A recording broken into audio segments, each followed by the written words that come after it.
Hello learners, this is Meenu and welcome back to my channel Economic Words. In the previous lecture, we have understood real GDP and nominal GDP and what is the difference between these two terms. And today we will be discussing one of the very important abbreviation used many times by the economists, and the abbreviation is GNP, which stands for Gross National Product. There are many times when students get confused between GDP and GNP, so I bring this video for you all so that you can have a crystal clear idea about what GNP is and also what is the difference between GDP and GNP. तो friends, let's get started. तो friends, GDP के बारे में आप सभी को पता है. I have already explained it in detail, और अगर नहीं पता है तो आप मेरे चैनल पर जाइए and watch both the previous lectures on GDP, तभी आपको जीएनपी के बारे में अच्छे से समझ में आएगा. तो फ्रेंड्स, जीडीपी का हम सभी को पता है क्या होता है. Is the value of all the final goods and services that are produced within the domestic territory of a country during a financial year. चाहे अब वो गुड्स एंड सर्विसेज हमारी कंट्री से बिलोंग करते हैं या नहीं करते हैं, उनकी वैल्यू जीडीपी में इंक्लूड होगी. So now the question is that is it the right way to calculate or to estimate the economic health of a country from GDP? Then the answer is no. क्यों? क्योंकि यहाँ पर वे goods and services भी include होते हैं, उनकी market value भी include होती है जो हमारी कंट्री से बिलोंग नहीं करता है. फॉर एग्जाम्पल, लेट्स से कि एक कंपनी है, लेट्स से इट्स फॉक्सवैगन, जो एक जर्मन बेस्ड कंपनी है, वो इंडिया में आती है, यहाँ पर अपने प्लांट्स लगाती है, कार्स मैन्युफैक्चर करती है और इंडिया में सोल्ड आउट करती है उन कार्स को. तो वहां से जो इनकम जनरेट होगी that will be included in the GDP of India. But अगर हम ओरिजिन से देखें तो वो एक जर्मन बेस्ड कंपनी है और जो इनकम होगी, वहां से जो प्रॉफिट जनरेट होगा, वो बेसिकली जर्मन की इकोनॉमी से रिलेटेड है, ना कि इंडियन इकोनॉमी से. सिमिलरली, जब इंडियंस बाहर जाकर काम करते हैं या फिर इंडियन कंपनीज बाहर जाकर जो भी बिजनेस करती है और वहां से जो इनकम जनरेट होगी, that will be included in the GDP of that particular country and not in the GDP of India. So friends, GDP में जिन गुड्स एंड सर्विसेज की वैल्यू इंक्लूड होती है वो 100% हमारी कंट्री से बिलोंग नहीं करते हैं, क्योंकि यहाँ पर दूसरी कंट्रीज के फैक्टर्स ऑफ प्रोडक्शन का कंट्रीब्यूशन भी इंक्लूड होता है. तो अभी हम क्या कर सकते हैं? Is there any other approach और any other factor that can calculate the value of all the final goods and services that belongs to our country only? Then the answer is yes, and that factor और that approach is GNP. तो friends, GNP stands for Gross National Product, and we can understand this entire term by bifurcating it into three parts, that is gross plus national plus product.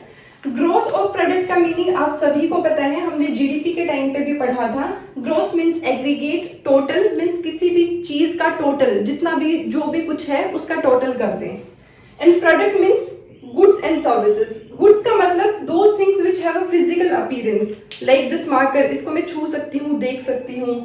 यह है white board हो गया, mobile phones हो गए, refrigerators हो गए, fans हो गए, ठीक है, फूड आर्टिकल्स हो गए, मोटरसाइकिल्स हो गई या फिर कार्स हो गई. All these are the examples of goods. Services on the other hand are those things which do not have any physical appearance, जिनको ना हम छू सकते हैं, जिनको ना हम देख सकते हैं, like services of a waiter, services provided by a doctor और अ लॉयर.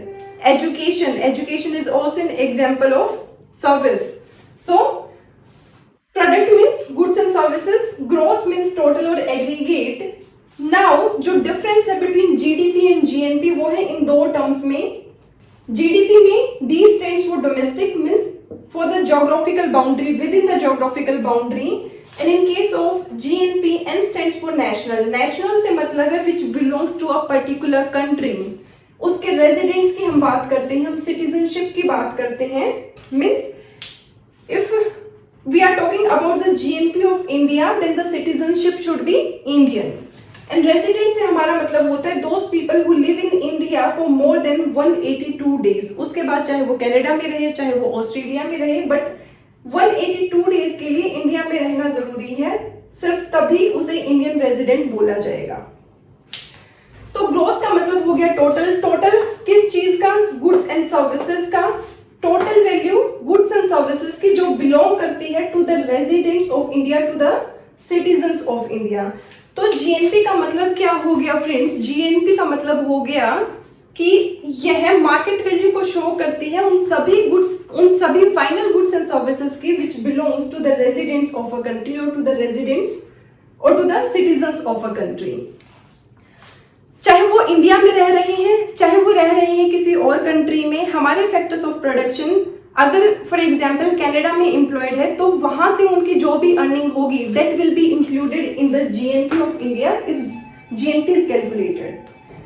सिमिलरली दूसरी कंट्रीज के जो फैक्टर्स ऑफ प्रोडक्शन है, लैंड, लेबर, कैपिटल, एंटरप्रेन्योर, अगर वह इंडिया में एम्प्लॉयड है और यहां से उनकी जो इनकम है, जो अर्निंग है, that will be included in the GNP of that particular country and will be excluded from the GDP of India.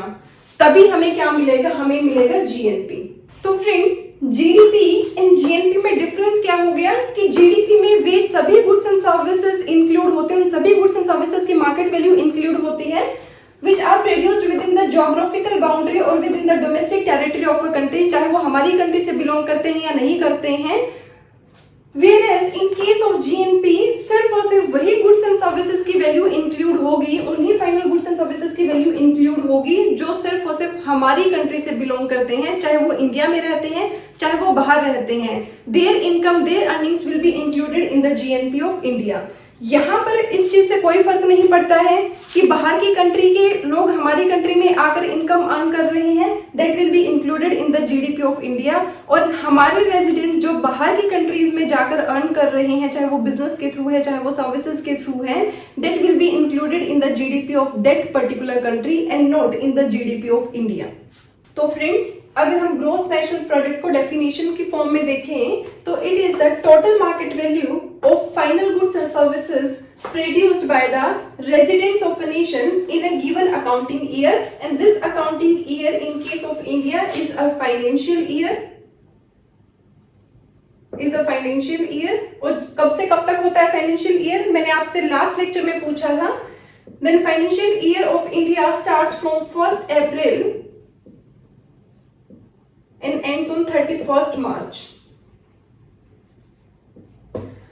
So यहां से हम जीएनपी एंड जीडीपी के बीच में एक रिलेशनशिप एस्टेब्लिश कर सकते हैं। हम जीएनपी को लिख सकते हैं that GNP is equal to GDP plus net factor income from abroad. Net factor income from abroad को अगर हम जीडीपी में ऐड कर दे तो हमें वैल्यू मिलती है GNP. Net factor income from abroad का मतलब होता है कि अगर हम domestic factors of production which are employed in the rest of the world की इनकम में से माइनस कर दे फॉरेन फैक्टर्स ऑफ प्रोडक्शन की इनकम को which are employed in the domestic economy, तो हमें मिलता है net factor income from abroad. So this GNP is GNP at market price. अगर कुछ नहीं दिया होता है जीएनपी के साथ तो उसका मतलब होता है that we are talking about GNP at market price. अब इसे मार्केट प्राइस क्यों बोलते हैं? Because it shows the total market value, it shows the total market value of final goods and services which are produced by the residents of a nation in a given accounting year, means in a given financial year. तो GNP क्या हो गया? GNP is equal to GDP plus net factor income from abroad।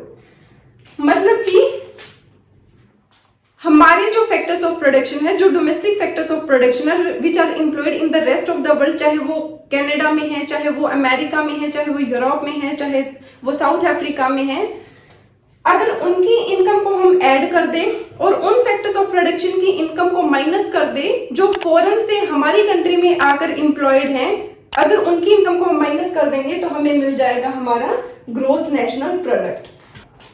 So friends, this was all about today's lecture and I really hope कि आपको GDP and GNP के बीच का difference समझ में आ गया होगा। एक बार मैं फिर से फटाफट आपको बता देती हूँ। जीडीपी का मतलब होता है the value of all the final goods and services which are produced within the domestic territory of a country during a financial year irrespective of their origin, whereas GNP on the other hand is the total market value of final goods and services जो produce किए जाते हैं सिर्फ और सिर्फ उस country के residents के द्वारा इन ए गिवन अकाउंटिंग ईयर, चाहे वो फिर इंडिया में रह रहे हो चाहे वो बाहर किसी और कंट्री में रह रहे हो, बट जो उनकी इनकम होगी, जो उनकी अर्निंग्स होगी, that will be included in the GNP of India। So friends, we can say that GNP is a more real factor to know the economic health of a country in comparison to GDP. So thank you very much for watching this video, and if you found this video useful for you, then do like it and share it with your family and friends, and also don't forget to subscribe to my channel. And you can also put your queries, you can also ask your queries in the comment section. I'll try to resolve it there. So see you soon in the next video. Till then, keep watching and keep learning with economic words.